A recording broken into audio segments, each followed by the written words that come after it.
far as parity goes, the league has never had more talent. Every team, from the floundering Los Angeles Lakers to the competitive Philadelphia 76ers, has at least two players that stand out on a regular basis. This makes the arguments put up by numerous players to be included in the All-Star game compelling. Given how closely loaded every spot is, some people will undoubtedly be left out who should have made the cut. However, which players this season deserve to be All-Stars for the first time? Before we go on, please subscribe for more of these videos. Thank you.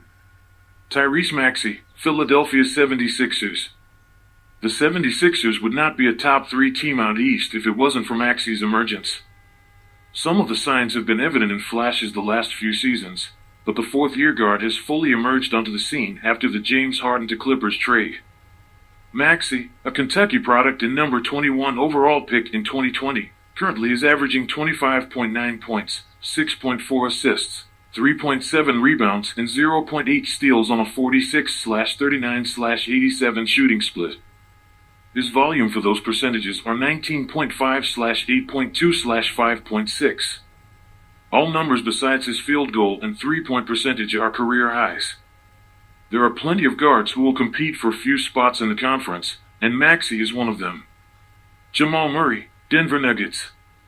Somehow the 26-year-old, seventh-year guard out of Kentucky has never made the All-Star game.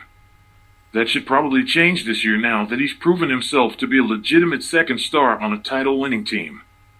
The Nuggets star currently is averaging 19.7 points, 6.2 assists, 3.9 rebounds, 0.9 steals, and 0.8 blocks on a 47/45/89 shooting split on 15.4/5.7/3.0 volume. He's missed some time this season due to injury, but he should finally get a spot in Indianapolis with the Western Conference also boasting elite guards. Franz Wagner/Paolo Banchero, Orlando Magic. Orlando is proving to be the sleeper team out east as predicted entering the season, with forwards Franz Wagner and second-year top overall pick Paolo Banchero leading the charge.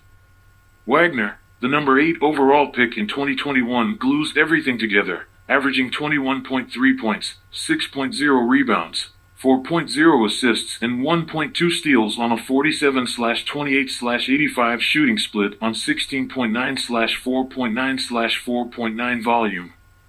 Banchero, statistically, is quite similar to Wagner, averaging 21.8 points, 7.2 rebounds, 4.7 assists, and 1.0 steals on a 46/36/70 shooting split and 16.9/3.7/6.9 volume, though he has the higher ceiling. The Magic deserve at least one All-Star with their success, so they should see one of Wagner or Banchero suiting up in Indy. Jalen Brunson, New York Knicks. Brunson was a snub last season, which was his first with the Knicks after a 4-year run with the Dallas Mavericks. He's still the number 1 option on New York, averaging 25.6 points, 6.2 assists, 4.0 rebounds, and 1.1 steals on a 46/43/82 shooting split on 19.4/6.4/5.9 volume. Both the three-point percentage and volume are career bests.